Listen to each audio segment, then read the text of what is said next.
Pada CGA ya ada medical assessment, functional assessment, psychological assessment, social assessment, dan environmental assessment. Ini hal-hal yang kita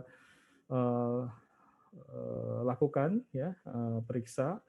Dan misalkan ini di medical assessment, ini daftar masalah pasien apa saja ya. Kemudian komorbidnya apa saja, kemudian kondisi komorbidnya terkontrol atau tidak ya. Kemudian ini yang penting juga adalah medication review. Jadi kita harus melakukan setiap pasien usia lanjut dilakukan yang namanya review.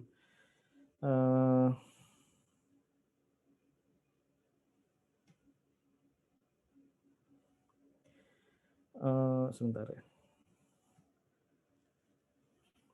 Karena tadi pasien banyak keluhan, pasien dengan banyak komorbiditas, pasien dengan multiple pathology, pasien dengan diabetes mellitus misalkan dengan 2 obat, biasanya pasien juga akan mengalami OA-nya akan ada 1 atau 2 obat, sudah 4 kalau ada hipertensi.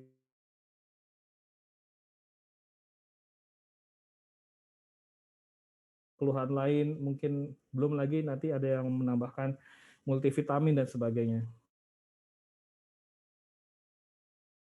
Aspek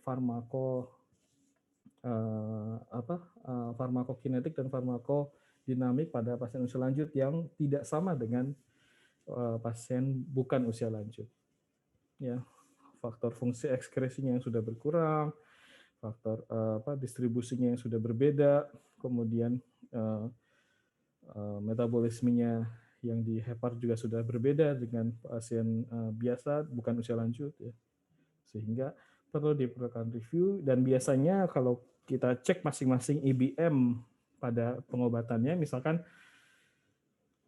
perlu tidak pemberian statin pada pasien dislipidemia usia lanjut, itu menjadi kontroversi itu sendiri ya, karena ternyata misalkan pemberian statin pada usia lanjut yang kita baru berikan ya, bukan sudah lama, misalkan baru diketahui, itu belum tentu memberikan dampak yang bagus untuk ini ya, untuk kontrol dislipidemianya.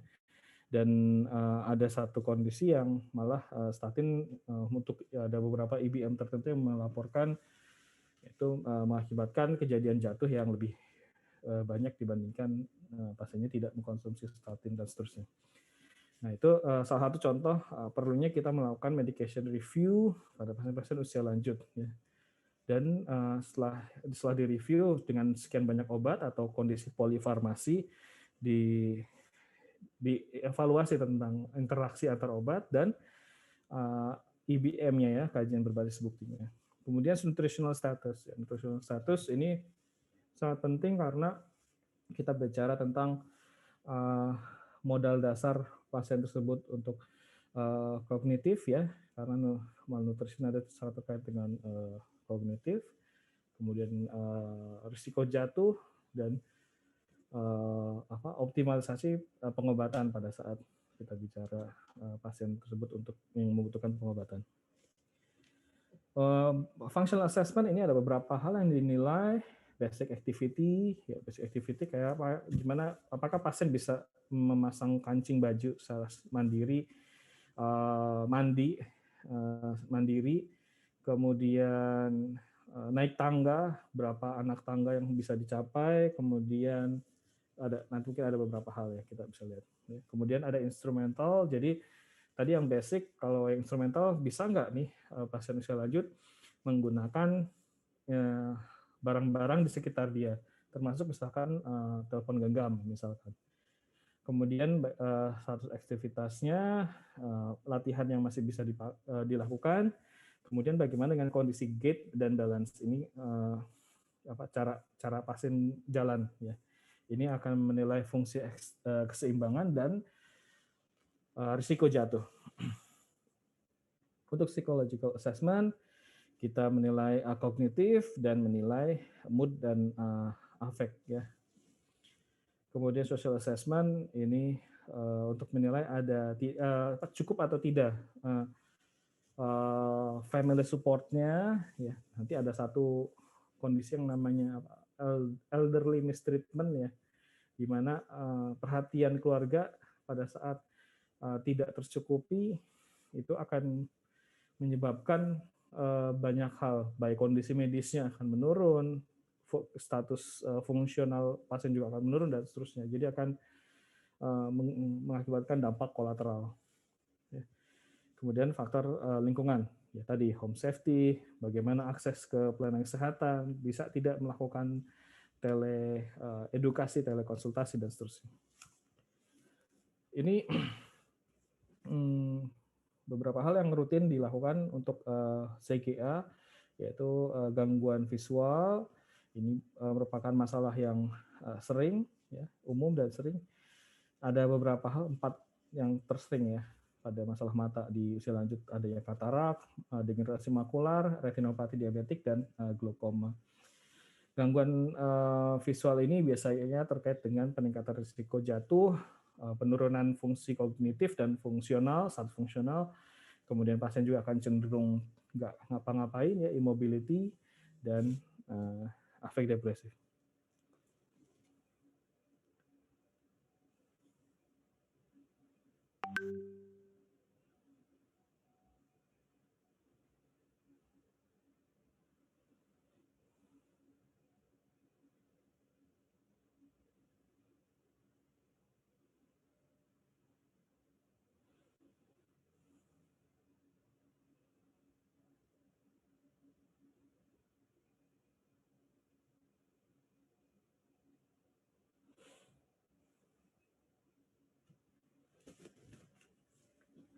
Nah, pemeriksaan yang bisa dilakukan untuk screening ini, bedakan screening dengan diagnosis, ya. Kalau screening kita memastikan orang ini tidak, ya. Jadi kalau screening itu snout, dia pemeriksaan yang sensitif. Jadi kalau misalkan dia negatif, itu artinya tidak ada, bukan berarti jadi kemungkinannya lebih besar untuk menyingkirkan. Jadi kalau untuk diagnosis itu untuk kita memastikan diagnosisnya. Nah, untuk pemeriksaan screening ini biasanya kita pakai Snellen chart, ya. Kemudian gangguan pendengaran, ya, sepertiga pada pasien yang lebih dari 65 tahun ini mengalami gangguan pendengaran. Ini terkait dengan penurunan kognitif, gangguan emosi, ya, penurunan fungsi sosial dan status fisiknya, ya. Dan terbukti bahwa kalau pasiennya memakai alat alat bantu dengar, ya, itu akan meningkatkan status fungsional dan quality of life-nya. Jadi sangat penting untuk menilai ada tidaknya gangguan pendengaran. Ini beberapa modalitas yang bisa dipakai untuk menilai gangguan pendengaran, ya. Ada audioskop, ya. Ini waktunya sekitar 1-2 menit. Ini profil diagnostiknya, ya. Ada sensitivitasnya 87-90%, spesifitasnya 70-90%. Single question, ya. Apakah Bapak atau Ibu mengalami gangguan hilang pendengaran, ya. Ini lebih cepat, ya, kurang dari 1 menit. Ini sensitivitasnya, ya. Jadi ini kalau yang sensitivitasnya tinggi ini kita bisa pakai untuk screening. Kalau yang sensitivitasnya spesifitasnya tinggi ini bisa pakai untuk diagnosis, ya. Whisper test, ya, bisik-bisik, ya. Jadi nanti ada ini sih ada caranya, ya. 1 menit ada protokolnya sendiri nih untuk whisper test, ya. Kemudian hearing handicap, ya. Ini juga ada manuver protokolnya 2 menit dan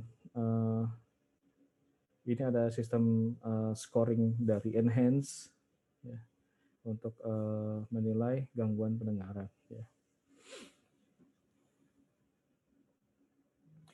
Kemudian komponen berikutnya yang dinilai adalah tentang malnutrisi atau weight loss, ya. Malnutrisi ini merupakan terminologi yang umum untuk gangguan nutrisi. Sebetulnya malnutrisi itu bisa obese, overweight, atau underweight, ya. Jadi tidak hanya bicara underweight atau KEP ya, kurang energi protein misalkan. Tapi sebenarnya obes pun itu adalah malnutrition. Istilah umumnya adalah malnutrition. Nah, malnutrisi ini terkait dengan gangguan fungsi, gangguan fungsional, ya, kemudian terkait dengan peningkatan morbiditas dan mortalitas. Baik pasien yang underweight maupun pasien yang obes, ya. Kemudian itu terkait dengan peningkatan morbiditas dan mortalitas. Pada pasien-pasien yang harus dilakukan perawatan, ini tuh ke malnutrisi ini dilaporkan terkait dengan peningkatan risiko mortalitas, kematian, ya, kemudian recovery yang lambat, dan penggunaan long term care yang tinggi, ya, dibandingkan yang normal weight. Nah, yang tinggal di komunitas ini biasanya lebih banyak risiko untuk pasien-pasien mengalami obes. Mungkin ini pada kepustakaan di luar ya. Kalau kepustakaan di kita belum ada sih, belum ada studinya. Kemungkinan kalau secara empirik kebalikannya dari pernyataan ini. Jadi misalnya lansia yang lebih banyak di rumah ya, yang ditinggal di rumah, kalau aspek nutrisinya tidak tertangani, kalau di luar itu lebih banyak risiko menjadi obesitas. Sehingga maksudnya ini perlu kita melakukan assessment baik di tingkat komunitas maupun di fasilitas kesehatan. Dan lebih lanjut, yang undernutrition atau underweight ternyata memiliki risiko kematian dan penurunan fungsi yang lebih besar dibandingkan yang obes. Ini cara untuk melakukan screening nutrisi atau status gizi. Ada tidaknya pasien penurunan berat badan dalam 6 bulan, ya. Kemudian ini pada saat awal ya, setiap kali pasien datang ini ditanya ada ini atau tidak. Kalau ada datanya kita lihat, kalau nggak ada ini berarti subjektif assessment dari pasien. Kemudian setiap kali kunjungan pasien dilakukan pengukuran berat badan. Kemudian kita bisa pakai tools ini ya, ini MNA, Mini Nutrition Assessment. Ini yang sudah di-Indonesiakan ya, sudah divalidasi dalam bahasa Indonesia. Ini cukup mudah. Kalau kita lihat nih, apakah asupan makanan berkurang selama 3 bulan terakhir karena kelainan nafsu makan ini. Nanti, dan ini subjektif. Ada yang sangat berkurang, agak berkurang, tidak berkurang. Dan ini ditanyakan ke pasien, tergantung pasien jawabnya. Jadi kita benar-benar yang nggak bisa mengarahkan pasien kemana. Jadi benar-benar dibiarkan pasien menjawab. Kemudian penurunan berat badan selama 3 bulan terakhir. Ini kita bisa lihat data. Kalau tidak ada data, ini kita tanyakan ke pasien. Kalau pasien nggak tahu, skornya 1. Kemudian mobilitas, ya, ditanyakan. Pasien bisa melakukan apa saja di rumah. Kemudian bisa nggak pasien keluar rumah? Sekalinya langsung tanya ke bepergian keluar rumah, berarti langsung 2. Ya. Kemudian ada nggak mengenai tekanan psikologis atau penyakit yang berat, ya. Kemudian gangguan neuropsikologis ini dievaluasi, ya. Kemudian perhitungan IMT. Nanti setelah itu ini bisa juga ya. Jadi untuk yang IMT ini bisa digantikan oleh lingkar betis. Nanti skornya dinilai, kemudian nanti dimasukkan dia kelompok yang mana. Nanti dibagi menjadi interpretasinya status gizi normal, berisiko malnutrisi atau malnutrisi. Kalau misalnya malnutrisi, untuk evaluasi lanjut dan tata laksana, biasanya kita langsung mengkonsulkan kesehatan nutrisi, karena pada geriatri terutama itu sangat ini ya apa, sangat butuh pendekatan yang berbeda untuk terapi nutrisinya.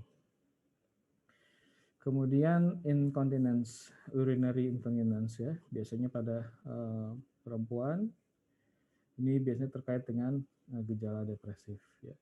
Ini ada questionnaire, 3 incontinence question ya, ada 3 pertanyaan.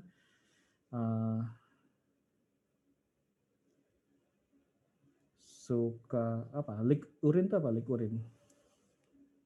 Ngompol ya. Ini ada ngompol enggak?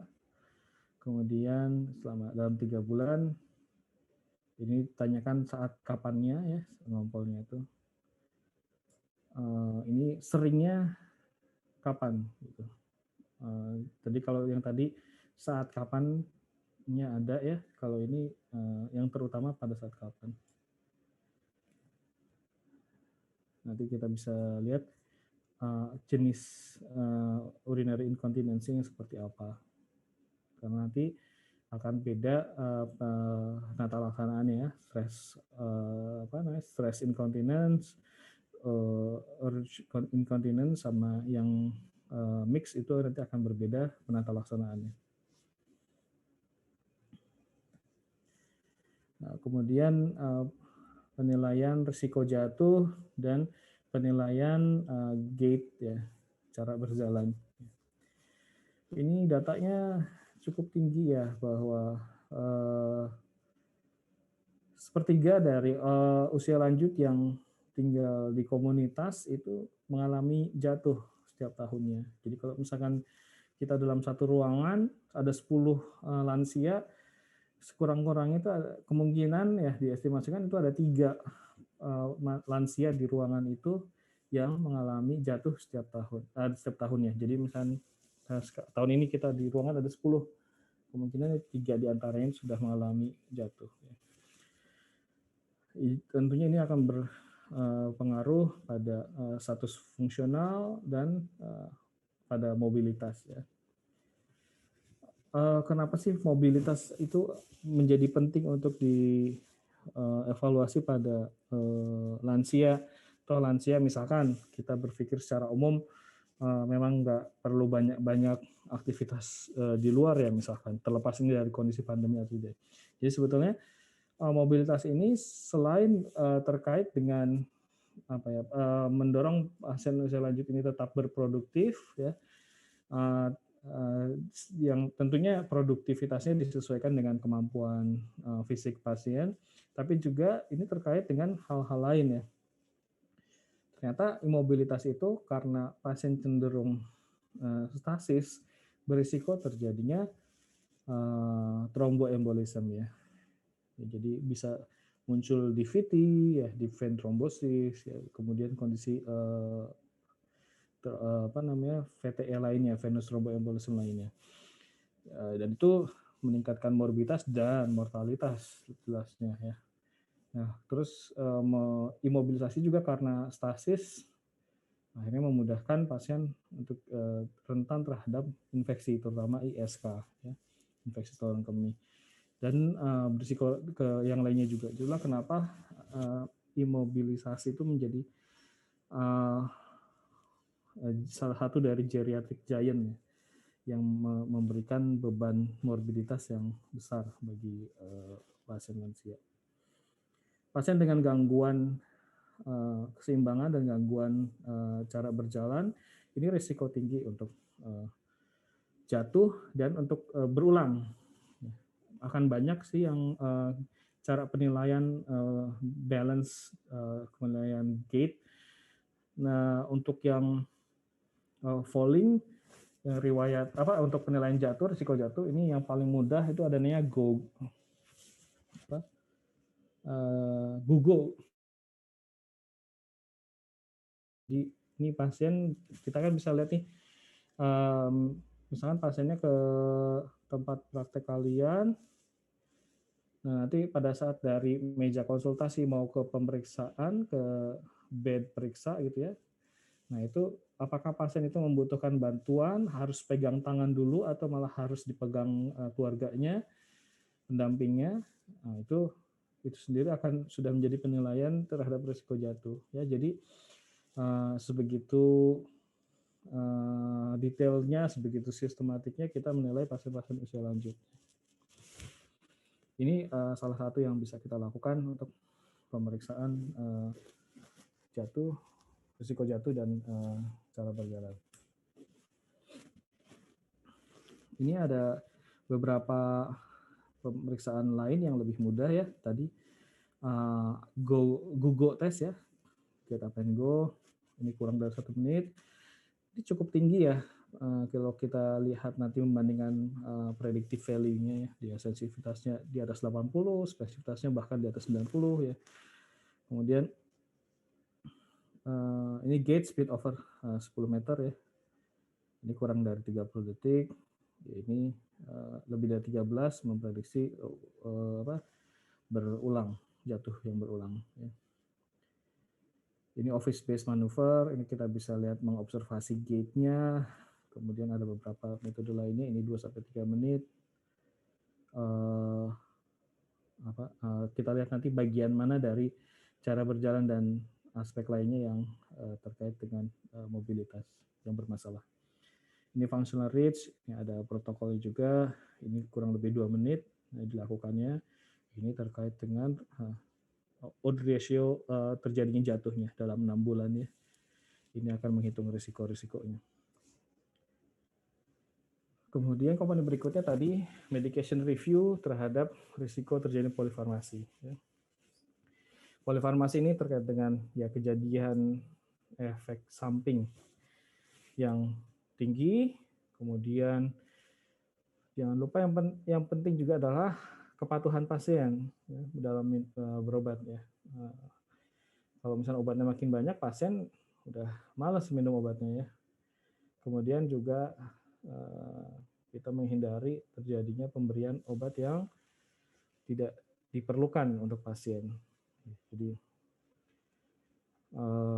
tadi perlu pengkajian evidence-based medicine-nya pada usia lanjut, pada berbagai kondisi pada pasien yang kita dapatkan, ya, sehingga tidak mudah memberikan obat pada pasien usia lanjut. Karena sebetulnya penanganan pada usia lanjut nanti juga diperlukan intervensi non farmakologis ya. Jadi tadi terapi geraknya ya, fisioterapinya, nyeri pada pasien misalkan itu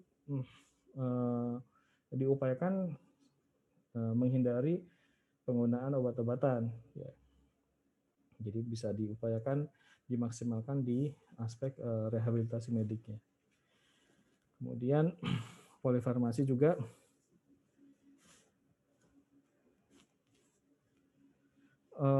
ini terkait dengan misalkan pasiennya dengan multipatologi ya, multikomorbidity, sehingga perlu berobat ke berbagai tempat, ke berbagai spesialis, berbagai spesifikasi ilmu. Pasien dengan diabetes, kemudian ada osteoartritis, dari penyakit dalam, osteoartritisnya sedang ke berat, mungkin akan membutuhkan ke dokter ortopedi, nanti dari pasiennya dengan riwayat stroke juga akan dapat obat lagi dari dokter neurologi misalkan ya. Kemudian ada penyakit jantung koroner, mungkin akan dipisahkan ke dokter spesialis jantung, ada PPOK, ditambahkan lagi ada treatment dari dokter paru dan seterusnya. Dengan begitu maka akan risikonya ada persiapan obat yang banyak dan konsumsinya obat itu pun akhirnya banyak. Makanya perlu dilakukan review, ya, medication review.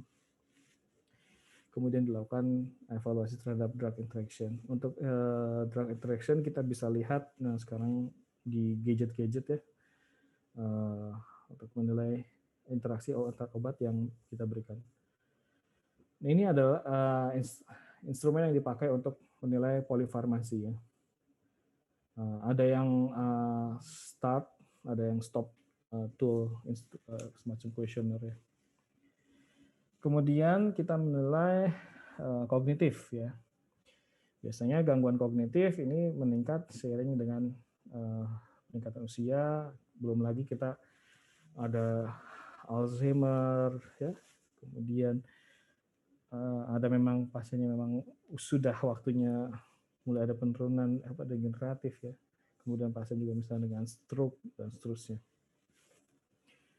Dan penilaian kognitif ini sebetulnya tidak begitu banyak dipengaruhi oleh tingkat edukasi dan budaya. Kalau misalkan dari pemeriksaan screening ini nanti didapatkan penemuan yang abnormal, ini belum jadi tidak serta-merta kita bilang nih pasien ada gangguan kognitif ya. nanti akan dilakukan pemeriksaan yang lebih mendalam untuk masing-masing komponen dari kognitifnya ya, memori, bahasa, visual spasial, dan fungsi eksekutif. Ini salah satu tools yang sering kita pakai di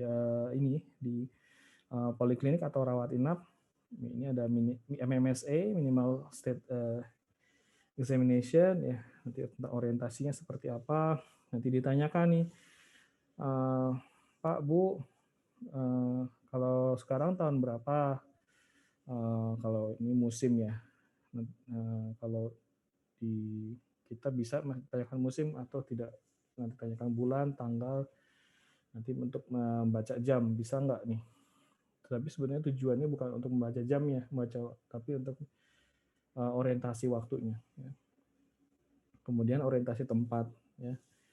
Ini di mana pakaiannya pakai pakaian apa namanya, jas dokter, ada pakaian perawat, ada gambar apa rumah sakit dan sebagainya, harusnya terasosiasi dengan rumah sakit. Tapi kalau misalkan dia bilangnya di rumah, nah itu sudah mulai boleh curiga adanya masalah di orientasi yang nanti diperlukan evaluasi lanjut. Ya. Kemudian ada masalah atensi, recall ya. Jadi ini ada registration, ada recall ya. Nanti di registration ini kita menginput, misalkan sebutkan tiga barang yang tidak berhubungan satu sama lain ya. Misalkan kita nih di ruang rawat, terus saya bilang nih di apa yang ada di tubuh saya, misalkan baju, pulpen, jam tangan, nah, jangan itu, nggak boleh. Ya, jadi kita nyari tiga benda yang tidak berhubungan. Misalkan contoh ini nih, apple, table, penny ya. Jadi dan itu bebas, dan kalau bisa menggunakan barang-barang yang umum ya, jangan barang-barang yang cuma kita aja yang ngerti gitu ya. Nah nanti setelah ini pasien menyebutkan tiga benda yang kita sebutkan, dia disebutkan ulang, terus kemudian dia masuk ke tes atensi dan tes kalkulasi. Nanti dari sini setelah itu di-recall, coba diminta untuk menyebutkan tiga nama benda yang tadi disampaikan. Ini biasanya agak sulit untuk masyarakat kita ya, karena maksud menyebutkan yang tiga barang tadi itu kadang menjelaskannya jadi agak lama di recall. Nah kemudian tentang bahasa ya. Nah ini nanti kemudian pasien diminta untuk menggambarkan. Ini nanti ada fungsi visual spasial juga untuk sini, sama fungsi eksekutif menentukan menggambar. Kalau yang ada bisa jadi gambarnya beda-beda ya. Ada yang segi ini kan 2, 1, 2, 3, 4, 5, 2 segi 5 ya. Ada yang segi 4 sama lingkaran, itu ada juga. Nanti tergantung dari tools-nya ya. Nanti akan dinilai dari situ, nanti akan dimasukkan klasifikasinya yang mana ya. Apakah tidak ada gangguan kognitif, atau ada gangguan kognitif ringan atau berat.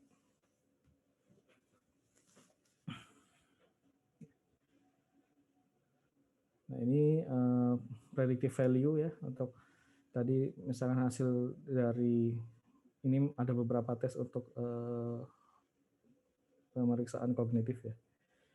Ini kalau misalnya kita hanya menilai orientasi ya, waktu harinya, hari apa, bulan, tahun berapa, nah hanya menanyakan itu, sebetulnya itu sudah salah satu upaya kita yang simple untuk menilai kognitif dia tentang orientasi.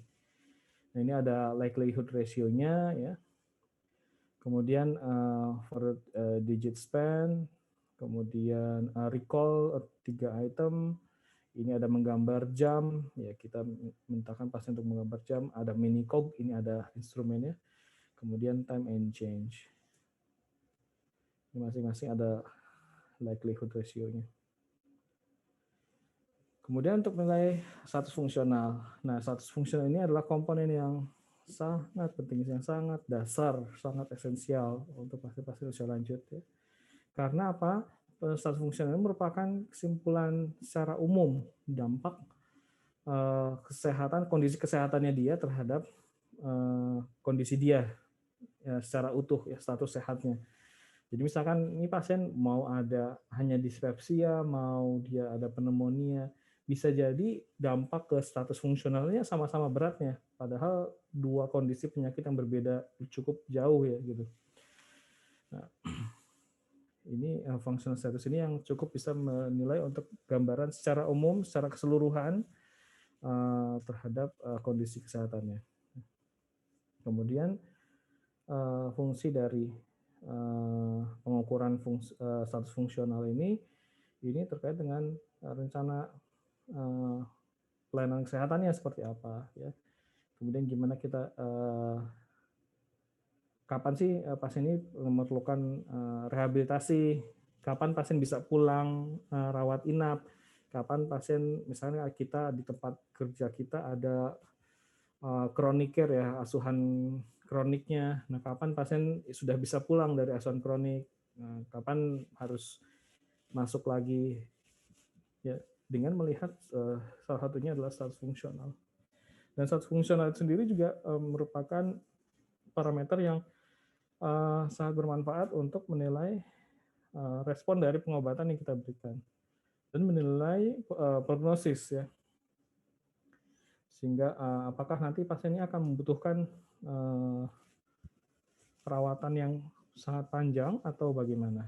Nah, jadi pasien bisa aja tadi masalahnya di pneumonia atau diabetes mellitus, tapi kita menilai untuk monitornya tidak hanya bicara gula darahnya saja, tidak hanya tekanan darahnya saja, tapi juga banyak hal yang dinilai.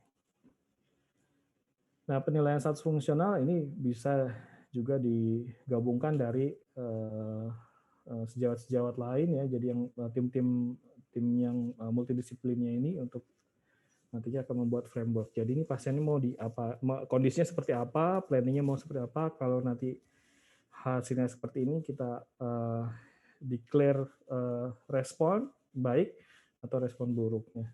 Nah itu. Nah ada 3 level dalam penilaian status fungsional ya. Ada yang basic, ada yang instrumental, ada yang advance. Ya. Nah yang basic ini atau yang disebut juga sebagai Bartel Index ya. Ini ada gimana cara pasien makan, mandi, merawat sendiri, kemudian cara berpakaian bisa sendiri enggak, buang air besar harus dibantu atau tidak, buang air kecil dibantu atau tidak, gimana cara menggunakan toiletnya, kemudian bergerak ya harus dibantu atau tidak, mobilitas ya, pakai jalan biasa atau ada kursi roda, ya, kemudian naik tangga. Ya. Nah ini kalau yang independen yang tidak tergantung ini 20 skornya ya. Ini ada ketergantungan derajat ketergantungan ya. Ini ada yang ringan, sedang, berat, ada yang total. Dan ini kalau misalnya kita merawatnya benar, nanti akan bisa kita lihat ya progres dari si Bartel Index-nya ini. Ya. Yang tadinya misalkan pasien pneumonia, sesak, tadinya kalau misalkan sudah mulai membaik, yang tadinya kebuang air besarnya masih dibantu, akhirnya nanti bisa sendiri. Ya. Mobilitasnya yang tadinya pakai kursi roda, akhirnya mulai dibantu 1 orang, jadi nggak harus pakai kursi roda. Oh itu berarti sudah mulai menunjukkan tren perbaikan ya. Nah, jadi tiap pembagian waktu itu harus kita nilai perkembangan status fungsionalnya. Pada pasien yang rawat inap ini sangat penting sekali karena kita bisa melihat bagaimana sih terapi yang kita berikan selama perawatan itu akan mempengaruhi status fungsional. Dan itu juga nanti akan menentukan kalau pasien mau pulang dari perawatan di rumah sakit itu, apakah nanti perlu home care atau home visit atau tidak. Ya. Kalau misalkan pasien udah optimal, misalnya sampai 20 atau di 18 atau 17, yang lainnya karena memang keterbatasan fisiknya, ya jadi oh ini bisa pengobatan mandiri ya gitu. Nah itu, jadi ini turut menjadi pertimbangan dalam menentukan respon terapi juga. Ini yang IADL, instrumented ya, instrumental activity of daily living. Yang paling sering kita pakai adalah Lawton Brody. Ini nanti ada beberapa hal ya. Nanti kalau yang bahasa Indonesia biasanya sudah disesuaikan dengan kondisi masyarakat kita ya. Kayak misalkan bapak-bapak di kita jarang melakukan ini ya, berbelanja ya. Nah, tentunya bukan berarti tidak bisa melakukan kan, ya, belum tentu semua bapak-bapak tidak melakukan ini karena tidak mampu secara fisik, tapi karena kita bapak-bapak di kita jarang melakukan ini. Ya. Nah ini biasanya nanti akan ada adaptasi, ya, modifikasi pada instrumental activity ini. Jadi karena ini instrumental activity ini terkait juga dengan kondisi masyarakat tertentu ya. Nah, comprehensive genetic assessment ini kalau kita lihat tadi kan bagus ya, cukup sangat sistemik, bukan cukup, sangat sistemik. Namun yang perlu diperlukan juga begitu banyak hal yang kita nilai, maka kalau kita bicara pada tiap tingkat pelayanan kesehatan itu akan membutuhkan sumber daya yang tidak sedikit. Kita bicara kebutuhan SDM-nya, ya. Kita bicara kebutuhan waktu yang diperlukan, nanti bicara juga tentang cost yang diperlukan. Ya. Nah ini ada satu studi yang sampai melihat ke arah situ ya. Ini memang studi yang lama tapi masih dipakai dalam beberapa kepustakaan. Ya. Ini lihat nih cognitive impairment, instrumennya pakai ini. Nah waktunya kira-kira 9,2 menit pakai MMSA. Kemudian ini cost yang diperlukan. Ya. Kemudian ini depresi kita pakai Geriatric Depression Scale. Kemudian ini 5,1 menit. Ini sekitar 17 US dollar dan seterusnya. Kita bisa lihat nih ya. 17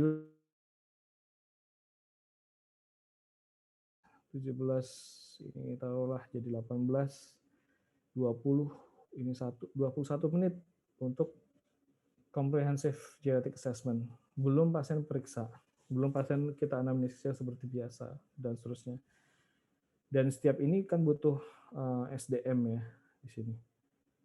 Nah ini akan menjadi tantangan tersendiri dalam melaksanakan CGA. Lalu bagaimana?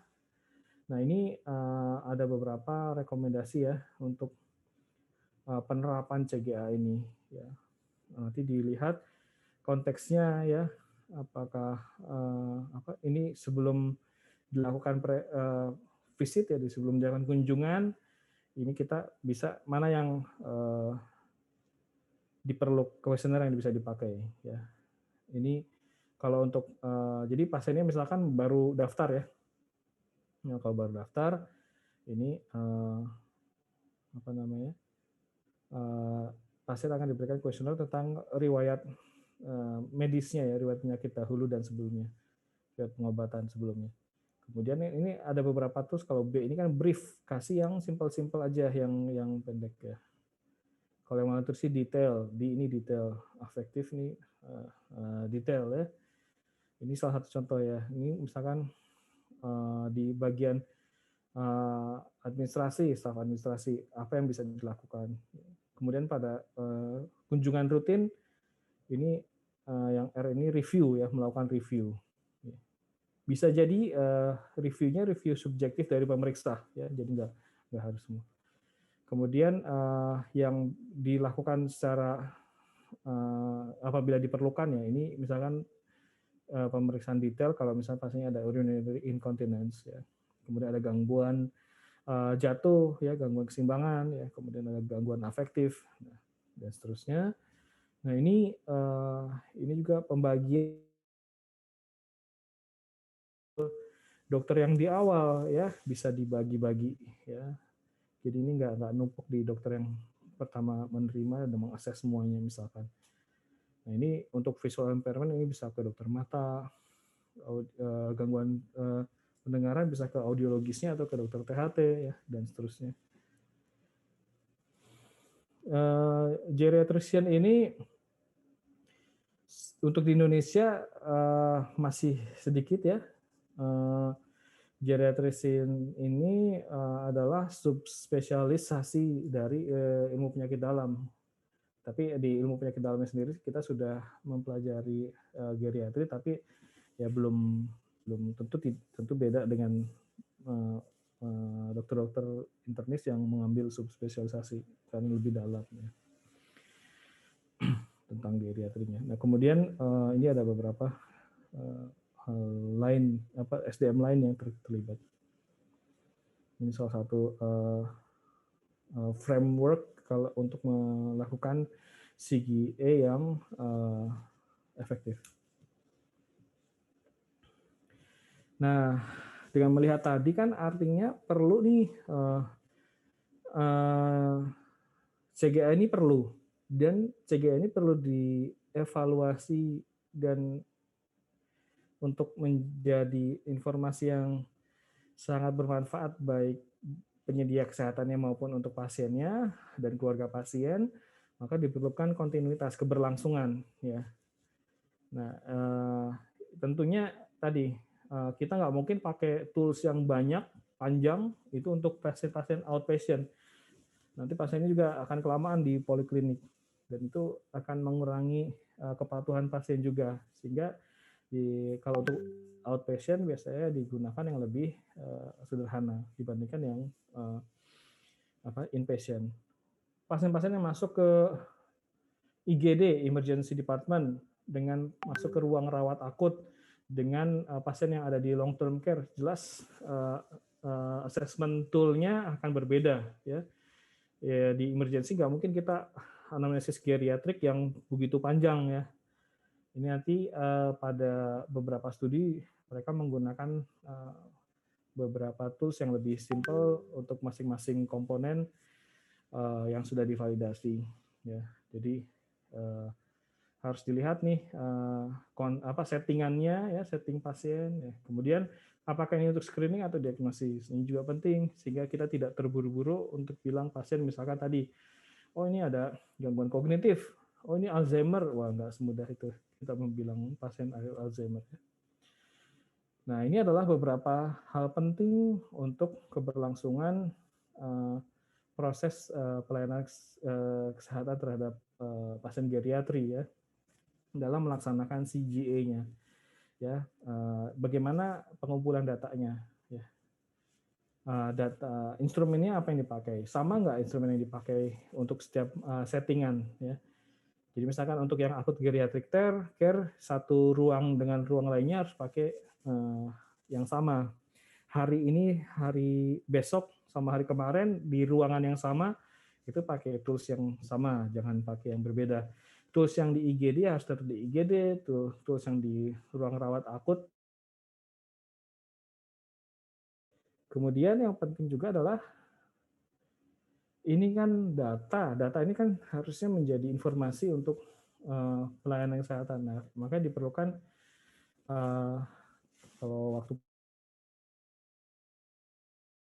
diskusi antar tim ya, kemudian nanti di situ akan ditentukan pemeriksaan lanjutannya apa kalau ada diperlukan, kemudian obat-obatan sekaligus kita akan mereview itu mana obat-obatan yang bisa di stop, mana yang dilanjutkan atau bahkan ditambahkan, misalkan perlukah ada tindakan invasif operasi, kalau mau operasi berarti persiapan seperti apa, nanti sebelum operasi apa, setelah operasi ruang rawatnya di mana. Itu pasien lansia kalau mau operasi itu idealnya itu akan sangat mempertimbangkan, karena gini, pasien kalau misalkan dalam kondisi stres metabolik yang tinggi akan mudah tercetusnya sindrom delirium akut ya, atau akut confusional state, kebingungan. Jadi kalau misalnya pasien tadinya di ruang rawat, kemudian dia masuk ruang operasi, sebelum dilakukan pembiusan itu udah bingung itu pasien kalau usia lanjut. Nanti setelah saya operasi, tahu-tahu misalnya ke ICU dulu, itu juga akan mengalami kebingungan deliriumnya, sehingga akan terjadi tadi salah satunya gangguan orientasi nanti. Ya, jadi itu tapi bukan kognitif secara umum ya, gangguan kognitif. Nah, itu yang nanti setelah itu misalkan pasien pindah lagi ke ruang rawat biasa, bukan di ruangan awal dia. Nah, itu juga akan mengakibatkan risiko terjadinya acute convulsional state. Nah, bagaimana memanage itu semua? Nah, itu biasanya dilakukan persiapan dan intervensi-intervensi tertentu, dikomunikasikan ke pasiennya, di keluarganya, sehingga diupayakan mencoba sedikit mungkin perubahan suasana pada masing-masing tempat dia dirawat. Kemudian development dari rencana terapi, ya. Tadi kalau misalkan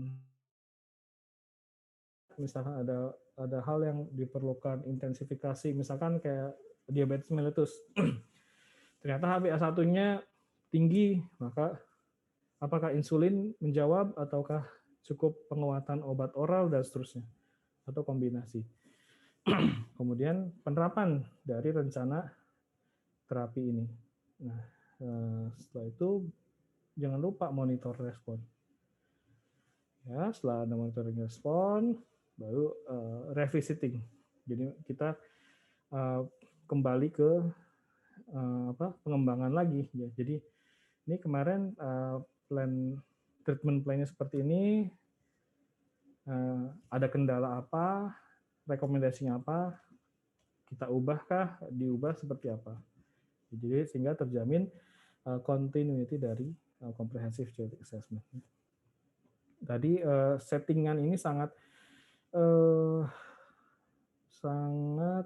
menentukan CGA ya. Kalau misalkan yang intensif di acute care sama yang pasien-pasien yang ada di rumah atau di Pati Jompo tentunya akan beda toolsnya ya. Kemudian targetingnya most restrictive kalau yang di ruang rawat akut geriatri ya. Jadi misalkan kita targetnya pasiennya harus bisa sampai katakanlah bisa komunikasi dalam 5 hari. Nah, nggak boleh tuh geser-geser sampai 2 minggu. Nah, kalau di konteks di komunitas akan lebih longgar karena targetnya juga masing-masing akan beda. Ya. Nah, kemudian prosesnya kalau di acute ini biasanya tim yang besar. Ini kalau di komunitas biasanya tidak begitu banyak prosesnya ya. Cost-nya jelas kalau yang di acute care lebih tinggi. Nah, kesimpulannya CGA ini penting, ya, esensial untuk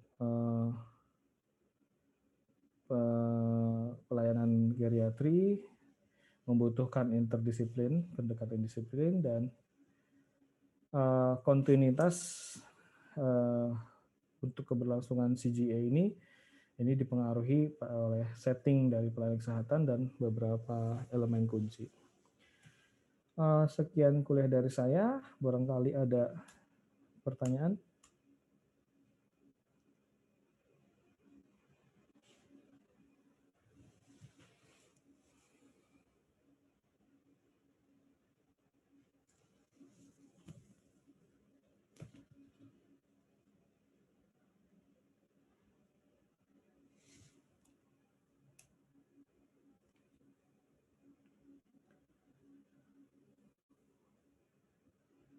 Ada pertanyaan?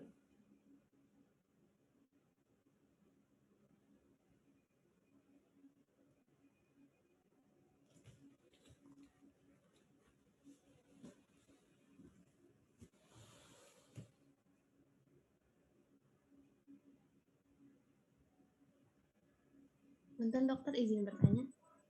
Ya. Untuk comprehensive geriatric assessment ini, kalau dilakukan untuk pada praktek dokter biasa gitu, itu dilakukannya pada geriatri yang hanya memang dengan kondisi multipatologi saja atau memang disesuaikan gitu dengan keadaan, misalkan kayak dia punya kayak asam urat, terus jadinya sakit-sakit badannya, tidak bisa beraktivitas, jadi mungkin ADL aja yang dicek atau bagaimana, Dok? Ya, ini tadi yang disebutkan penerapan di komunitas dengan penerapan di rumah sakit, ya, dengan di klinik akan beda. Ya, kalau misalkan di klinik praktek pribadi, ya tentunya nanti akan disesuaikan dengan first impression atau clinical judgment kamu pada saat awal pasien masuk sampai kamu tahu misalkan diagnosis medisnya dulu. Oh, ini diabetes mellitus, oh ini gout arthritis misalkan. Nah, nanti dari situ screening umum kita ada namanya kalau untuk geriatri itu anamnesis system. Anamnesis system itu untuk kunjungan pertama baiknya kamu lakukan. Itu akan menghemat kamu di kunjungan-kunjungan berikutnya, menghemat kamu menggunakan begitu banyak tools di si comprehensive geriatric assessment ini. Nah, comprehensive geriatric assessment ini sebetulnya tadi modal awalnya adalah dari anamnesis system.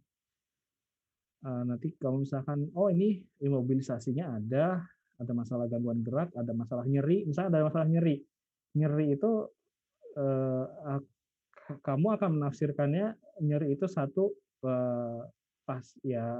pasien akan quality of life-nya jelas akan berkurang. Terus kalau nyerinya terkait dengan pergerakan, otomatis pasien tidak mau gerak nantinya. Nah, dan kalau usia lanjut, kalau udah quality of life-nya kurang, nggak mau gerak, itu akan geser kemana-mana tuh. Tapi kalau misalkan ngomongnya masih lancar, masih apa, tentu kamu cenderung tidak begitu akan dalam memeriksa geriatric depression scale-nya misalkan.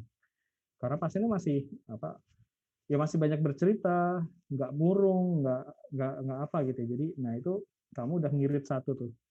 Kemudian kamu pasiennya masuk walaupun nyeri kakinya tapi nggak dibantu tuh jalannya. Ya udah selesai dong itu balance gait-nya udah. Walaupun kamu bisa nanya 6 bulan terakhir ada jatuh nggak? Udah selesai.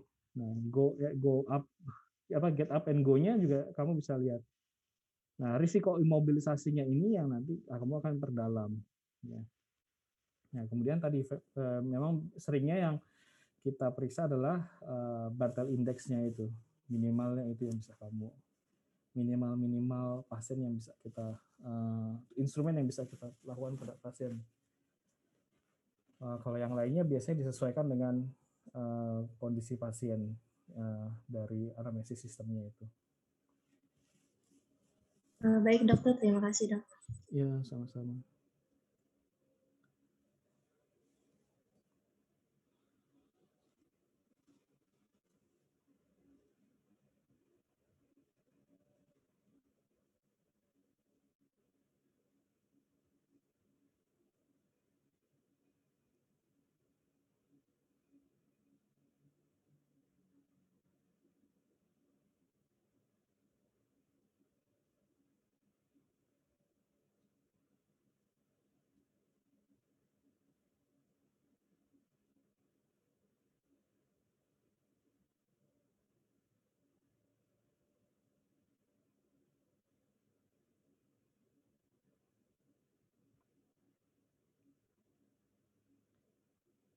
Ada pertanyaan lagi?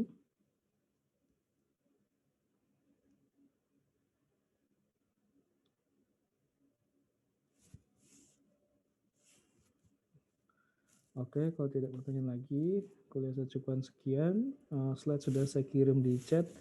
Mudah-mudahan bermanfaat. Oke, terima kasih semuanya atas perhatiannya. Assalamualaikum warahmatullahi wabarakatuh. Waalaikumsalam warahmatullahi wabarakatuh. Terima kasih banyak dokter. Terima kasih dok. Terima kasih dok.